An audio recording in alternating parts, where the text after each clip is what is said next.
তো আশরাফ, আপনাকে দিয়ে শুরু করতে চাই। আমরা ওসমান হাদির বিষয়টি বলছিলাম, এখনো কাউকে গ্রেফতার করতে পারেনি। মূল অভিযুক্তকে, তার সহযোগী বা তার পরিবারের বেশ কয়েকজনকে গ্রেফতার করেছে। আজকে স্বরাষ্ট্র উপদেষ্টা বলেছেন, যদি অবস্থান শনাক্ত করতে পারতাম তাহলে তো ধরেই নিয়ে আসতাম। এটি তার সরল স্বীকারোক্তি। এই স্বরাষ্ট্র উপদেষ্টাই কিন্তু কয়েক ঘন্টার মধ্যে 50 লক্ষ টাকা পুরস্কার ঘোষণা করেছেন। আপনি জানেন, পৃথিবীতে সব ধরনের চেষ্টা ব্যর্থ হওয়ার পরে পুরস্কার ঘোষণা করা হয়, এবং আমাদের স্বরাষ্ট্র উপদেষ্টা কয়েক ঘন্টার মধ্যে ঘোষণা করেছেন। শুরু থেকেই হাদির হত্যা চেষ্টা এবং পরবর্তীতে যে অভিযুক্ত ব্যক্তিবর্গ, তাদের নিয়ে যা ঘটলো গত 10 দিন কিংবা 15 দিন, আমাদের কাছে অত্যন্ত কাঁচা মনে হয়েছে। মনে হয়েছে যে রাষ্ট্রের চরম ব্যর্থতা, সরকারের ব্যর্থতা। আপনি প্রচুর কথা হচ্ছে, এমনকি বিজেপি পর্যন্ত প্রেস কনফারেন্স করেছে বর্ডার দিয়ে লোক পার হয়েছে কিনা। বাংলাদেশ ভারত সীমান্ত দিয়ে কি ঘটে এটা বিজেপি আমাদের চেয়ে অনেক ভালো জানে। কাজেই আমার মনে হচ্ছে যে হাদিকে যারা হত্যা করেছে তাদের ব্যাপারে, এই যে তারা ভারতে আছে না বাংলাদেশে আছে, তারা কোন পথ দিয়ে গেল, তারা 5 বার গাড়ি বদলালো, পৃথিবীর কোনো সভ্য দেশে একজন হত্যাকারীকে আপনি এইভাবে বর্ণনামূলক গল্পের ভেতর দিয়ে নিয়ে যান না। এটিও আরেকটি নতুন ষড়যন্ত্র বলে আমার ধারণা। আর সরকার এত নির্লিপ্ত হতে পারে, হোম মিনিস্ট্রি এত নির্লিপ্ত হতে পারে, পুলিশের কাজ হচ্ছে তদন্ত করা। দেখুন, পুলিশ চাইলে কি না করতে পারে এটি আমরা জানি। তার মানে এই হত্যাকাণ্ডের সাথে সরকারের যতটুকু সিরিয়াস হওয়া দরকার ছিল, তার অর্গানগুলো যেভাবে কাজ করা দরকার ছিল, আমরা কাজ করতে দেখি নাই। হোম অ্যাডভাইজারকে আমরা দেখেছি যে উনি বলছেন যে আমি পদত্যাগ করিনি, করলে তো এখানে আসতাম না। এত হালকা চালে কথা বলার মতো বাংলাদেশের অবস্থা না। আপনি ভোটের কথা বলছিলেন, বাংলাদেশে এখন জীবনহানির আশঙ্কা নিয়ে মানুষ প্রতিদিন অতিবাহিত করছে।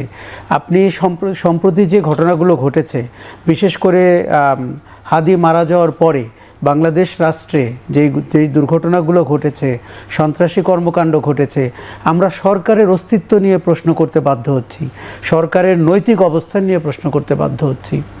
জি, তার সঙ্গে একটু যুক্ত করতে চাই রনি ভাই আপনার সাথে। আমরা তো স্বরাষ্ট্র উপদেষ্টা কিংবা সরকারের কথা বলছিলাম, ঠিক তারপরেই আবার আমরা দেখলাম যে ওসমান হাদি মারা যাওয়ার পরে বাংলাদেশের 2টি শীর্ষ গণমাধ্যমে হামলা হলো, 2টি সাংস্কৃতিক, যে আমাদের বলা হয় 2টি খুব প্রতিষ্ঠান, বড় প্রতিষ্ঠান, সেখানে হামলা হলো। সেই হামলাকারীর সঙ্গে যারা জড়িত সেখান থেকে প্রায় 31 থেকে 40 জনকে গ্রেফতার করতে পারলো 24 থেকে 48 ঘন্টার মধ্যেই। কিন্তু হাদি হত্যা হলো, আরও বেশ কয়েকটি ঘটনা হলো আমরা দেখলাম, সেগুলোতে আবার গ্রেফতার করতে পারলো না। মানে একদিকে পারলো, একদিকে পারলো না। এটি কোনো কি রাজনীতির বার্তা আছে এর মধ্যে? না, প্রথমত যে আমাদের দেশের পুলিশ, তাদের কিন্তু অনেক সুনাম আছে। এই কারণে হলো আমাদের দুটো প্রতিষ্ঠান কিন্তু খুব ঐতিহ্যবাহী। একটা হলো যে আমাদের বিজিবি যেটা আছে, যেটা সাবেক বিডিআর। তো এই প্রতিষ্ঠান অত্যন্ত প্রাচীন, একদম ভীষণ রকম প্রাচীন এবং খুব ইফেক্টিভ একটা প্রতিষ্ঠান। আর পুলিশ প্রায় 200 বছরের ঐতিহ্যবাহী একটা প্রতিষ্ঠান। তো ক্রিমিনাল ইনভেস্টিগেশন থেকে শুরু করে আমাদের দেশের অনেক গুরুত্বপূর্ণ বিষয় চমৎকারভাবে সমাধান করার জন্য পুলিশের যে ট্র্যাক রেকর্ড আছে, সেই ব্রিটিশ জমানা থেকে এখন পর্যন্ত এটা গর্ব করার মতো। এখন এই প্রতিষ্ঠানটি যদি রাজনীতির হাতিয়ার না হয় এবং তাদেরকে যদি কাজ করতে দেওয়া হয়, তাহলে প্রায় অনেক ক্ষেত্রে কিন্তু পুলিশ ভালো করেছে। তো এখানে যেটা আমরা দেখলাম যে পুলিশকে যে কাজ করার জন্য একটা নির্দিষ্ট সময় দিতে হয়, কিন্তু সেই সময়ের আগেই তার সামনে একটা মানচিত্র তৈরি করে দেওয়া হয়েছে, যে এই হলো মানচিত্র। তারপরে তাদেরকে একটা চিত্রনাট্য তৈরি করে দেওয়া হয়েছে। এখন সমস্যা হলো কি জানেন, আমাদের দেশে রিয়েলিটি কি বড় ব্যাপার নয়, ব্যাপার হলো গল্পে কি লেখা আছে ওটার উপর কিন্তু মানুষের সেন্টিমেন্ট কাজ করে, মানুষ গল্প শুনতে পছন্দ করে। এখন হাদি হত্যাকাণ্ডের সঙ্গে যে রিয়েলিটিটা আছে, বাস্তবতা আছে, এমন স্পর্শকাতর অনেক বিষয় থাকতে পারে। তাদের দলীয় অভ্যন্তরীণ কোন্দল হতে পারে, তার পার্সোনাল জীবনের কোনো ঘটনা হতে পারে, দেশি চক্রান্ত হতে পারে, বিদেশি চক্রান্ত হতে পারে, আর অনেক কিছু, ফাইন্যান্সিয়াল ট্রানজ্যাকশন হতে পারে। মানে একটা হত্যাকাণ্ডের মতো ঘটনা যখন ঘটে, তার পিছনে একটা বিরাট কারণ থাকে। আবার কখনো কখনো আবেগতাড়িত বিষয় থাকতে পারে। এই যে দেখুন, খুলনাতে এনসিপির এক নেতাকে যে গুলি করা হলো, তো সেখানে দেখা গেল যে সেখানে মাদক এবং নারী সংক্রান্ত বিষয়গুলো বেরিয়ে এসছে। তার জন্য পুলিশকে যদি ওই এনসিপির ঘটনাতে যদি আপনি এরকম একটা গল্প তুলে দিতেন, মানে খুলনাতে যে ঘটনাটা ঘটলো, যে এরকম একটা গল্প, খুনি এই পদ্মা ভারতে চলে গেছে, এই করেছে, এবং এই খুনির চেহারা, এই স্কেচ, এই দাঁড়িয়ে আছে, এটা ইত্যাদি ইত্যাদি, তখন দেখবেন যে এই যে আসল ঘটনাটা পুলিশ যেভাবে খুব দ্রুত সময় উদ্ধার করতে পেরেছে খুলনার ক্ষেত্রে, এটা হতো না। এখন হাদির ক্ষেত্রে যেটা হলো যে সঙ্গে সঙ্গে আমাদের সোশ্যাল মিডিয়াগুলো within very few hours, maybe 1-1.5 ঘন্টা 2 ঘন্টার মধ্যেই সেই খুনিকে ট্র্যাক করে ফেললো। সে কোন জায়গা দিয়ে গিয়েছে, কি করেছে না করেছে, কিভাবে গুলি করেছে, কতটুকু দূর থেকে করেছে, প্রত্যেকটা জিনিস এমনভাবে মানে সোশ্যাল মাধ্যমে দেওয়া হলো। এটা পুলিশের জন্য, এবং এটা এতটা পপুলার হলো এবং লোকজন এর সঙ্গে এইভাবে জড়িত হলো যে পুলিশের জন্য এটা একটা বার্ডেন হয়ে গেল। এখন সে ওই যে গল্পটা, সেই গল্পটাকে সে মঞ্চস্থ করতে পারছে না, বিকজ যাকে নায়ক হিসেবে বা খলনায়ক হিসেবে এখানে উপস্থাপন করা হয়েছে। এখন জনগণের ডিমান্ড কি, যে ওকেই তো ধরতে হবে, সেই ফাইসালকে ধরতে হবে। এখন দেখা গেল যে ফাইসাল যাকে দেওয়া হলো সে হয়তো আসলে অনেক দিন থেকে ভারত আছে বা আসলেই পালিয়ে গেছে, অথবা দেখা গেল এই নামে মানে নায়ক তাকে উপস্থাপন করার জন্য তাকে অনেক আগেই নিরাপদ দূরত্বে পাঠিয়ে দেওয়া হয়েছে। তো সব মিলিয়ে এখানে ড্রামা, সংলাপ, স্কেচ, মানচিত্র, এরকম একটা জটিল পরিস্থিতি তৈরি করে দেওয়া হয়েছে। এবং আমাদের অতীতে দেখেন কিন্তু যাকে দেওয়া হয়েছে সে তো ওসমান হাদির পাশে ছিল, তার অফিসের ছবি দেখা গিয়েছে, ওসমান হাদির এরপর থেকে সে আর নাই। না, ওসমান হাদির পরে তো আপনিও থাকতে পারতেন ওখানে, যদি আপনি থাকতে পারতেন এবং হঠাৎ করে দেখা গেল এরকমভাবে আপনার ছবি যদি ওখানে দিয়ে দেওয়া হতো বা আমার বাদশাহের ছবি যদি এখানে দিয়ে দেওয়া হতো, আমি কি এখানে এই যে মানে অবস্থা, আমরা তো থাকতে পারতাম না, আমাদের পালাতে হতো। মূল ব্যাপারটা হলো এই যে আমাদের সামাজিক মাধ্যমে আমরা যে কাজগুলো করছি, সামাজিক মাধ্যমে যেগুলো এসছে সেগুলো তো পুলিশের সোর্স দিয়ে এসছে। সিসি ক্যামেরার যে ছবি এসছে মিডিয়াতে, সোশ্যাল মিডিয়াতে, আপনি যে গল্পগুলো বলছেন সেটা কি এটার সঙ্গে যায় কিনা? না, আমি তো গল্প বলছি না। আমি আসলে কি মনে হয় রনিদের যে অনেকগুলো বিষয় বললো, এখানে যে বিষয়গুলো কোনো গল্প একটা জিনিস হচ্ছে যে আমরা কি চাই, মানে খুনি অথবা হত্যা চেষ্টাকারী যেই হোক, সে যদি ঘনিষ্ঠ বন্ধুও হয়, তার রাজনীতির লোকও হয়, বিরোধী মতের লোকও হয়, আপনি সাংঘাতিক অবজেক্টিভ ড্রিভেন হবেন, আপনি তদন্ত করবেন, অনুসন্ধান করবেন, এবং আমরা মুখিয়ে থাকব যে তার পরিচয়টি সামনে আসুক। একদমই। এই হাদি হত্যাকাণ্ডে কিন্তু এই ব্যাপারটি পেশাদারিত্বের সাথে ঘটেনি। এবং আমি মানে সোশ্যাল মিডিয়াতে অনেকে অনেক কিছু বলতে পারেন, কিন্তু যার দায়িত্ব পুলিশের তদন্ত করা, গ্রেফতার করা, আততায়ীকে ধরা, তাদেরকে আমরা সামনের সারিতে দেখতে পাচ্ছি না। তাদেরকে দেখতে পাচ্ছি যে সচিবালয়ে বসে প্রেস কনফারেন্স করছেন, আর সামনের সারিতে দেখতে পাচ্ছি যারা সামাজিক যোগাযোগ মাধ্যমকে উত্তেজিত করেন, যাদের ডিজিএফআই কানেকশন আছে, গোয়েন্দা সংস্থার কানেকশন আছে, এরকম একটা রাষ্ট্র কত এখানে ডিজিএফআই এর কথা বলছিলেন, মানে তারা বা কেন তথ্যগুলো দিচ্ছে কাউকে না কাউকে? শোনেন, আমাদের শাসনতন্ত্রে ডিজিএফআই এর একটা সিগনিফিক্যান্ট রোল হয়ে গেছে। সেটা রাজনৈতিক সরকারের সময়ে, সামরিক সরকারের সময়ে, এমনকি অন্তর্বর্তীকালীন সরকারের সময়। এখন আমরা কোনোভাবেই এই প্রভাব মুক্ত হতে পারছি না।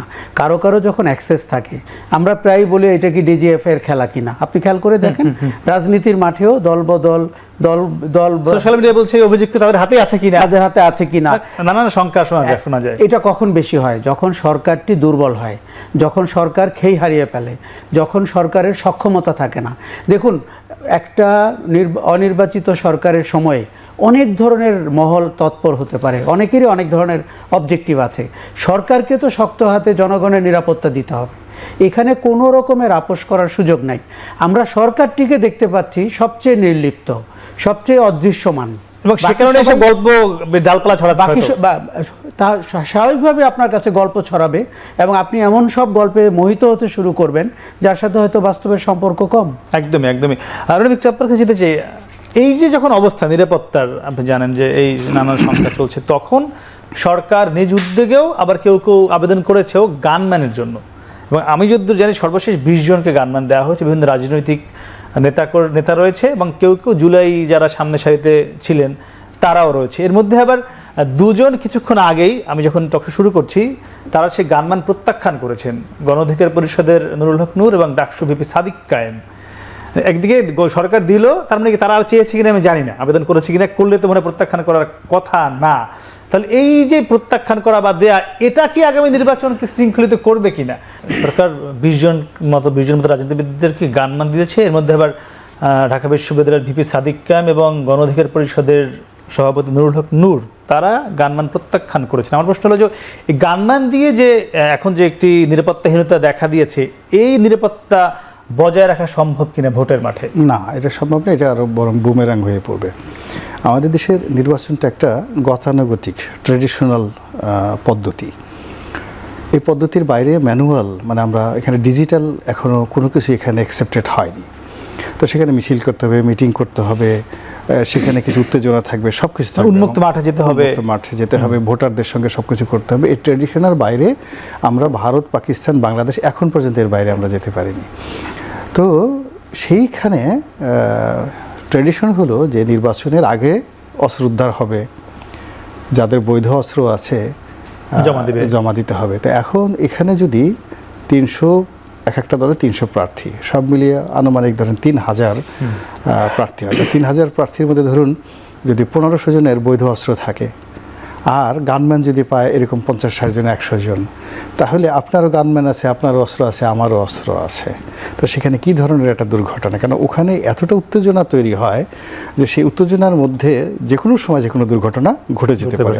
তো কাজেই এই এখন যারা আসছে, তারা এই যে ট্রেডিশনাল রাজনীতির যে মাঠের চিত্র, আমার কাছে মনে হচ্ছে এরা কেউ এই ব্যাপারে সজাগ নয়, তাদের প্র্যাকটিক্যাল এক্সপেরিয়েন্স রাজনীতিবিদরা নাকি যারা না, এখন মানে যারা এই মুহূর্তে সিদ্ধান্তগুলো নিচ্ছেন, মানে তাদের মাঠের রাজনীতি, মাঠের পরিবেশ, হ্যাঁ, অন্তর্বর্তী সরকারের টপ টুলো, এবং তারা জীবনে অনেক কাজ করেছেন, কিন্তু দুর্ভাগ্যজনক হলেও সত্যি তারা সম্ভবত রাজনীতি করেননি। আর ভোট দিয়েছেন কিনা আমি বলতে পারবো না। আর কোনোদিন ভোটের মাঠে গিয়ে কর্মী হিসেবে যে নির্বাচন মোকাবেলা করার যে একটা অভিজ্ঞতা, যেমন একটা ইউনিয়ন নির্বাচন করা, উপজেলা নির্বাচন করা, তো বা এমপি নির্বাচন করা, বা এমপির কাছাকাছি থাকার পরে তার যে অভিজ্ঞতাটা হয়, তখন সে সিদ্ধান্ত নিতে পারে।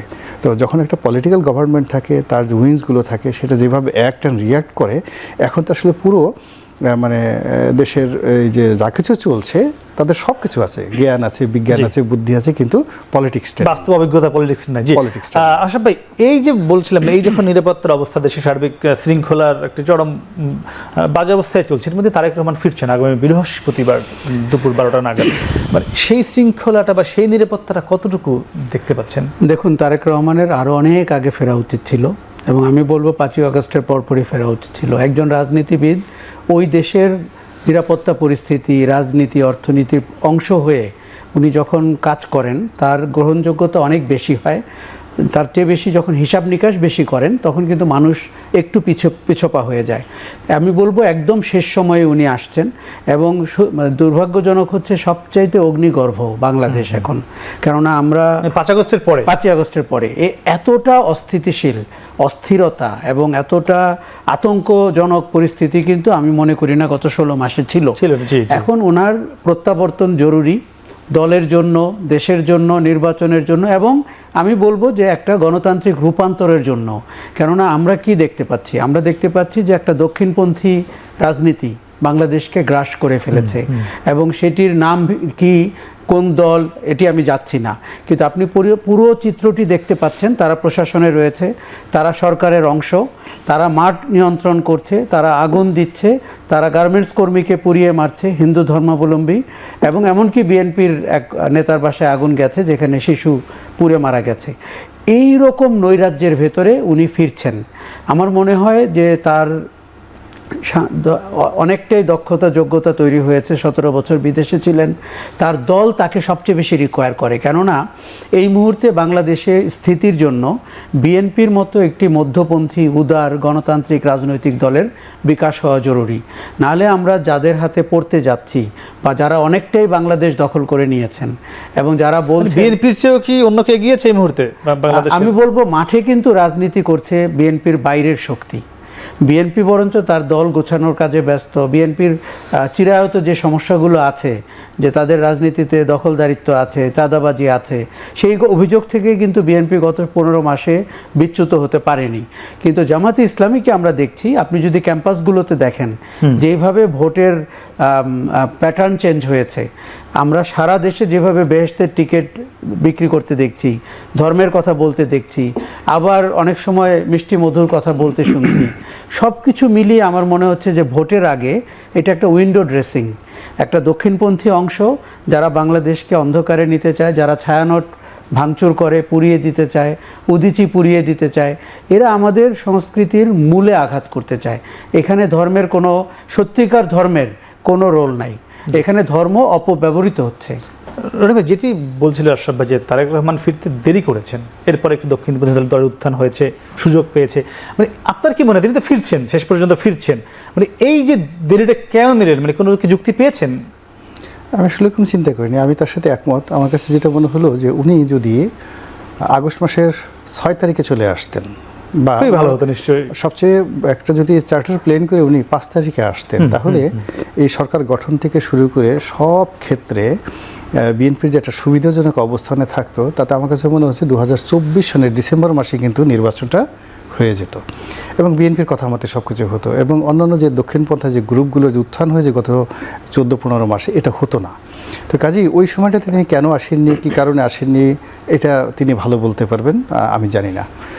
আর এখন যেটা হলো যে যেহেতু অনেক দেরি হয়ে গেছে, দেরি হওয়ার কারণে তার দলের ভিতরে বাইরে, তারপরে রাজনৈতিক অঙ্গনে, সরকারে, প্রশাসনে অনেকগুলো সমস্যা তৈরি হয়েছে, যে সমস্যাগুলো তারেক রহমান সাহেবের জন্য এই মুহূর্তে মোকাবেলা করাটা নিঃসন্দেহে ঝুঁকিপূর্ণ। তো সেই ঝুঁকি নেওয়া সত্ত্বেও তিনি, ঝুঁকি থাকা সত্ত্বেও তিনি আসছেন।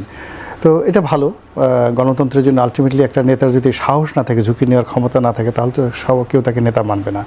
কিন্তু কিছু কিছু বিষয় আমার কাছে মনে হচ্ছে যে এখন দেশের যে অবস্থা, এই ঝুঁকিটা নিয়েছেনই, মানে কেন আগে নয়? আশরাফ ভাই যদি বলেছেন, না, ওটা কেন 1 বছর আগে নিতে পারলেন না? না, ওটা হয়তো তাদের অভ্যন্তরীণ ব্যাপার, আমি জানি না। যে বিষয়টা হলো, মানে এখানে যেহেতু আমি এখনও বিএনপি থেকে পদত্যাগ করিনি, বিএনপি একটু মানে বলতে ভয় পাচ্ছেন? না না, আমার বলা উচিত হবে না, বলতে ভয় পাবো কেন? মানে একটা হলো যে কিছু কিছু বিষয় আছে যেগুলো আসলে পাবলিকলি বলা উচিত নয়। এটা 1-to-1 তার সঙ্গে আমার যখন কথা হয় তখন আমি এক ধরনের কথাবার্তা বলি। তো এনিওয়ে, মানে তার উনি যেটা বললেন আমি শুনলাম, সেটা এখনো কি মনোনয়ন পাওয়ার অপেক্ষায় আছেন বা সুযোগ আছে? ইলেকশন করবো না সেটা অনেক আগে বলে ফেলেছি, ইলেকশন করবো না সেটা গত 1 বছর যাবতীয় বলছি প্রকাশ্যে। তা ওইখানে আর তার সঙ্গে মানে একটা দলের মানে নমিনেশন পাওয়া, এমপি হওয়া, এই জিনিসগুলো নিয়ে যারা কথাবার্তা বলে সামনে, আসলে আমি ওরকম সুযোগ আমার তো অনেক আগেই ছিল, 2009 সনেই ছিল। তো যার জন্য ওইটা আমার ক্ষেত্রে প্রযোজ্য না। তা আমি যেটা বলতেছি যে এখন আমি যেটা বিএনপির যে সিদ্ধান্তের সঙ্গে আমি নোট অফ ডিসেন্ট দিচ্ছি, সেটা হলো যে ওনার এই আগমন উপলক্ষে যে গ্যাদারিংটা হচ্ছে, এটা না হলে ভালো হতো। এটা না হলে ভালো হতো এর কারণ হলো যে এখন যে পরিবেশ পরিস্থিতি, যেখানে বিএনপির যারা নেতৃবৃন্দ রয়েছেন তারা শহীদ প্রেসিডেন্ট জিয়াউর রহমানের মাজারে যান শ্রদ্ধা সমর্পণের জন্য বা শ্রদ্ধা নিবেদনের জন্য। তো সেই শ্রদ্ধা নিবেদনের যে অনুষ্ঠানে সেখানে ধাক্কাধাক্কি হচ্ছে এবং সেখানে রাজনৈতিক শৃঙ্খলা তারা বজায় রাখতে পারছে না। ছোট্ট একটা জায়গাতে, ধরুন পল্টন ময়দানে সামনে একটা ছোট্ট অনুষ্ঠান হচ্ছে, যেখানে সামনে 5-6 হাজার লোক থাকে।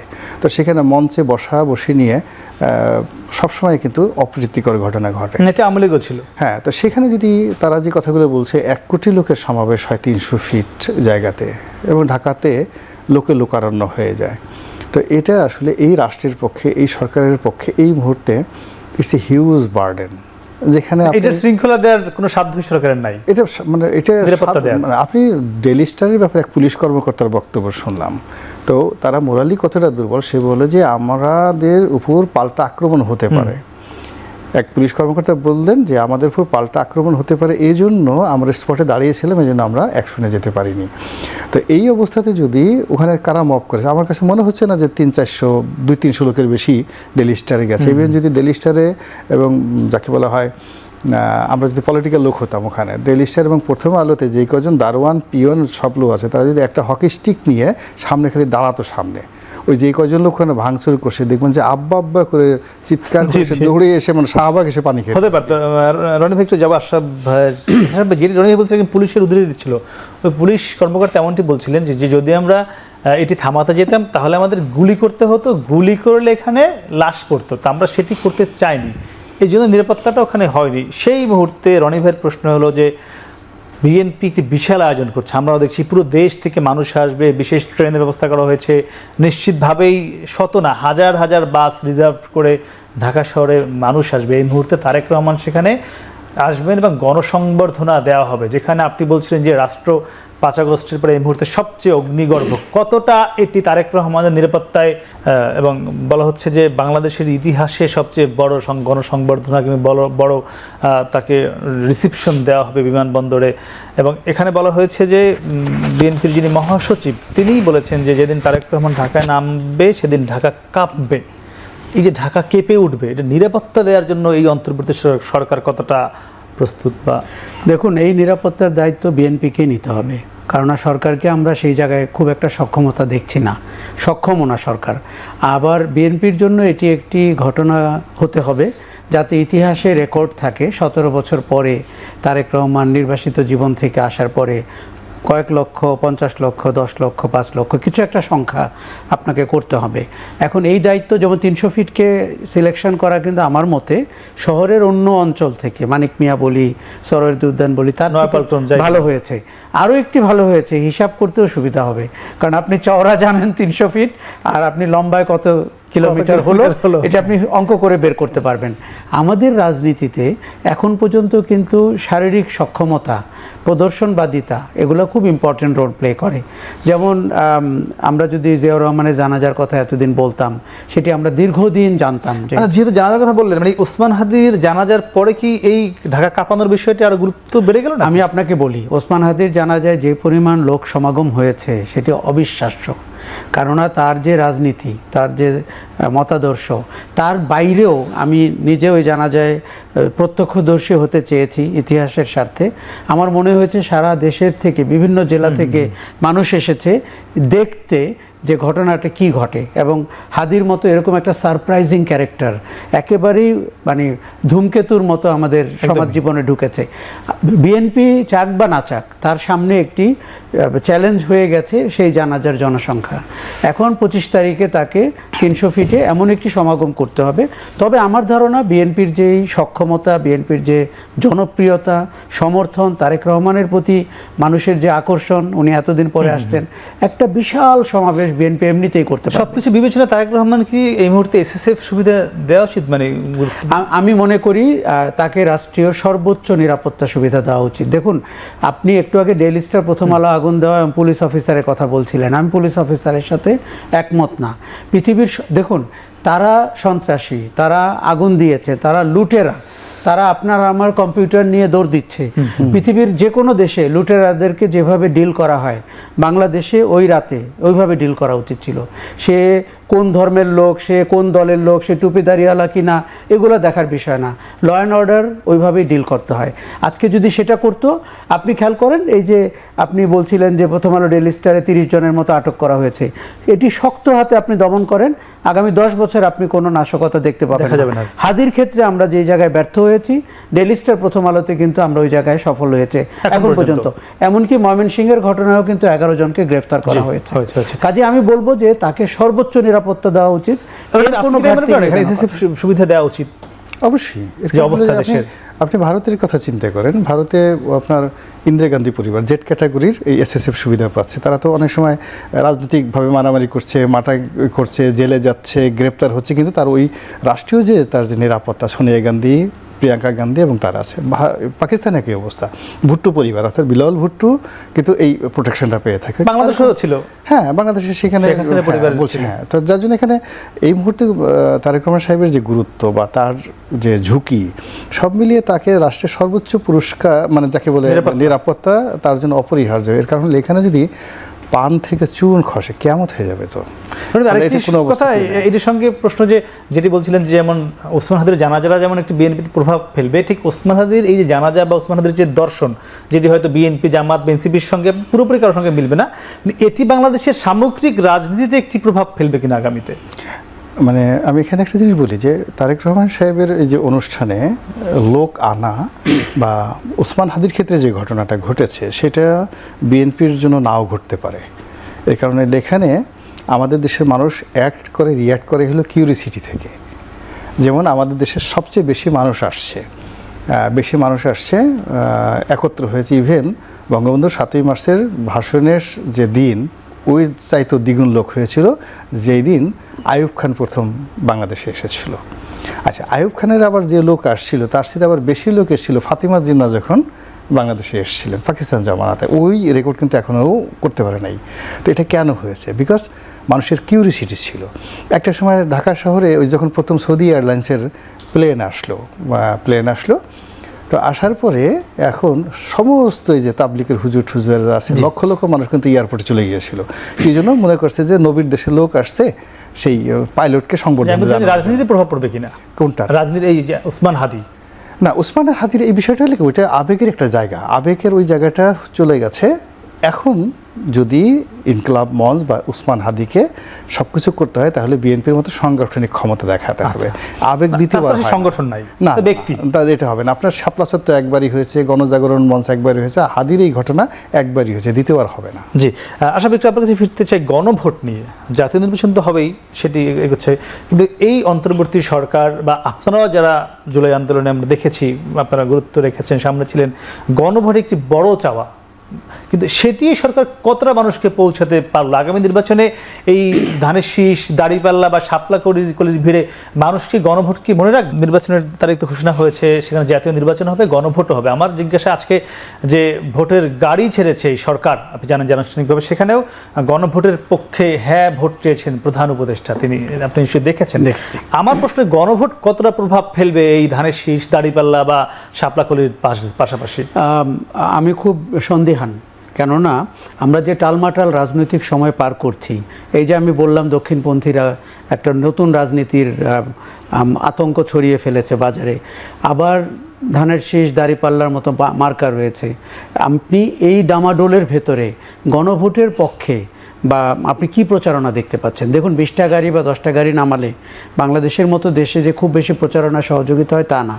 এটি যত এফেক্টিভলি আপনি বাজারজাত করতে পারতেন, মানুষের ভেতরে ঢোকাতে পারতেন, অথবা মানুষ যদি এটাকে ওন করতো যে আমি জুলাই চেতনা বাস্তবায়নের জন্য গণভোটে হ্যাঁ ভোট দিব, তাহলে কিন্তু জিনিসটা অন্যরকম হতো। এখন আমরা রাজনৈতিক দলগুলো কি করবে? বিএনপি, জামাত, এনসিপি? আমি রাজনৈতিক দলগুলোকেও করতে দেখছি না। এনসিপি ছাড়া কেউ তো আর ওই বিষয়ে কথাই বলছে না। এখন তাদের মার্কা, তাদের ক্যান্ডিডেট, তাদের ক্ষমতায় যাওয়া না যাওয়া এবং তাদের যে রাজনীতি, সেটিকে প্রতিষ্ঠা করতে পারাটা তাদের জীবনের বড় চ্যালেঞ্জ হয়ে গেছে। নির্বাচন হবে কি হবে না এই অনিশ্চয়তা থেকে আমরা যখন এক পা আগাই, তখন আবার বাজারের পরিস্থিতি বলে দেয় এক পা পেছানোর সুযোগ তৈরি হলো কিনা। গত এক সপ্তাহে যা ঘটেছে, এরপরে নির্বাচন নিয়ে কথা বলার সুযোগও কিন্তু খুব কম, কেননা আপনি যেভাবে জনমনে আতঙ্ক ছড়িয়েছেন। দেখুন, শুধু যে প্রার্থীদেরকে আপনি গানম্যান দিচ্ছেন, জনগণ যদি ভোট কেন্দ্রে না যায়, তাকে আপনি ভোট কেন্দ্রে কিভাবে নিয়ে, তাদের গানমান কে দিবে? এত 16 করে গানমান দেওয়া সম্ভব না। একটু যেটি বলছিল, নির্বাচন গত এক সপ্তাহ যা হচ্ছে, নির্বাচনে আলোচনা করার জায়গা কমে এসছে, আসলে কি তাই? নির্বাচনের তফসিল হয়ে গেছে, তফসিল আরও 4-5 বার হলেও, মানে ডে বাই ডে, মানে ডক্টর মোহাম্মদ ইউনূস যেদিন ক্ষমতায় এসেছিলেন, সেই দিন থেকে আজকে ওনাকে নিয়ে যে আকাঙ্ক্ষা, ওনার যে ইফেক্টিভিটি বা উনি এই কাজটা সুন্দরভাবে করতে পারবেন, জনমনের এই বিশ্বাসটা জ্যামিতিক হারে শুধুমাত্র নিম্নগামী হয়েছে। আর ওসমান হাদির এই হত্যাকাণ্ড থেকে শুরু করে আরও পরবর্তীতে যে সকল মপটপ হয়েছে, ফলে আইন শৃঙ্খলা, জনগণের নিরাপত্তা, ভোটারদের নিরাপত্তা, প্রার্থীদের নিরাপত্তা, এটা একটা বিরাট সমস্যা। তো কাজেই সেক্ষেত্রে নির্বাচন নিয়ে টিল নাও যারা প্রার্থী আছেন, এমনকি স্বয়ং তারেক রহমান সাহেব বা জামাতের আমির শফিকুর রহমান সাহেব, তাদের মধ্যে দ্বিধাদ্বন্দ্ব আছে। তো সেক্ষেত্রে একই দিনে নির্বাচনের পরে আবার প্রার্থীর ভোট, গণভোট, এটা ঝামেলা হয়ে যাবে। আর তৃতীয় সবচেয়ে যেটা শেষ কথা, সেটা হলো, যেহেতু ডক্টর মোহাম্মদ ইউনূস এই মুহূর্তে জনপ্রিয় ব্যক্তি নন, উনি যেহেতু হা ভোট দিতে বলছেন, ফলে না ভোট বেশি পড়বে আর কি। আমরা নিশ্চয়ই প্রত্যাশা করবো ডক্টর ইউনূস যে যা বলেছেন, কিংবা বিএনপি, জামাত, এনসিপি যা চায়, সবার সম্মিলিতভাবে একটি সুন্দর ভোট হোক।